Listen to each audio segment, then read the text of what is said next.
Terpujilah Kristus dari kekal masa lampau, masa kini, sampai kekal yang akan datang.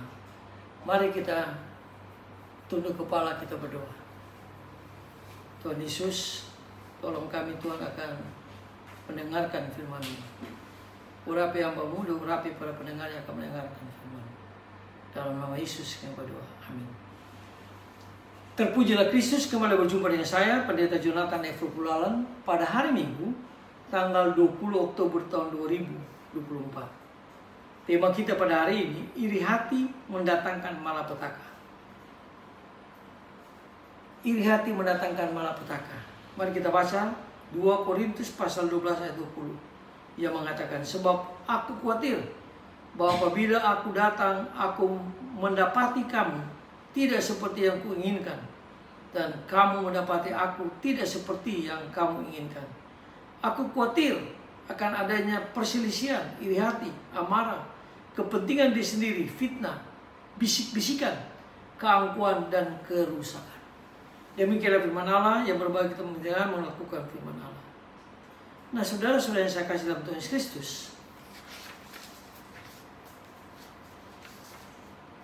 perbuatan iri hati akan mendatangkan akibat tertentu bagi kehidupan manusia. Seperti yang tema kita, yaitu malapetaka. Akibat apa yang bakal muncul kalau kita iri hati? Nah, kita akan datang, kita akan perhatikan apa yang mengakibatkan iri hati dalam hidup kita. Pertama, iri hati akan membusukkan tulang. Itu seperti lama-kelamaan kalau orang iri hati, dia timbul dendam, akhirnya dia mendapatkan kanker tulang. Busuk dalam bahasa Ibrani, rahat, artinya kebusukan seperti kerusakan pada gigi. Bayangkan aja kalau gigi udah busuk, sakitnya minta ampun, harus dicabut. Hati yang tenang menyegarkan tubuh, tapi iri hati membusukkan tulang. Itu yang saya bilang tadi, kanker tulang. Itu dijelaskan dalam Amsal Sulaiman pasal 14 ayat 30, Ayub pasal 5 ayat yang kedua. Itulah sebabnya mari kita buang iri hati itu dalam hidup kita, supaya kita sehat, supaya kita tidak mengalami kanker tulang. Iri hati dan semangat yang patah sama-sama mengeringkan tulang. Amsal Sulaiman pasal yang ke-17 ayat yang ke-22. Hati yang gembira adalah obat, tapi iri hati mendatangkan malapetaka. Yang kedua, iri hati membuat orang lain menderita. Jadi bukan cuma kita menderita, tapi orang lain juga menderita. Mengapa? Karena iri hati, bapak-bapak leluhur kita menjual Yusuf ke Mesir dan membuatnya menderita, tapi Allah menyertai Yusuf. Allah mengasihi Yusuf karena dia tidak iri hati. Ya. Kakak-kakaknya menderita karena mereka iri hati. Itulah sebabnya di dalam Kisah Para Rasul pasal 7 ayat yang ke-9, supaya kita jangan iri hati. Karena iri hati itu mendatangkan malapetaka. Yang ketiga, iri hati mendatangkan kekacauan. Mengapa? Sebab di mana ada iri hati dan mementingkan diri sendiri, di situ ada kekacauan dan segala macam perbuatan jahat.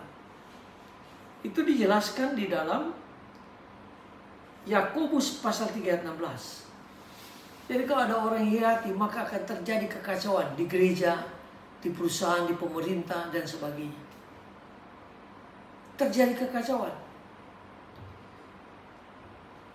Apalagi yang dikatakan kamu mengingini sesuatu tapi kamu tidak memperolehnya, lalu kamu membunuh.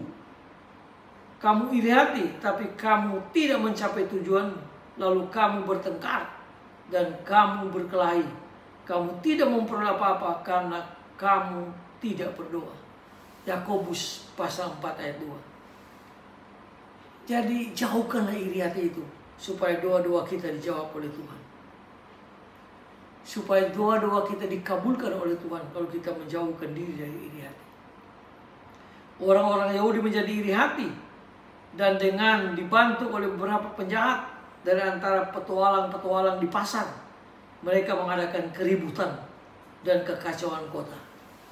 Itu dijelaskan di dalam Kisah Rasul pasal 17 ayat yang kelima.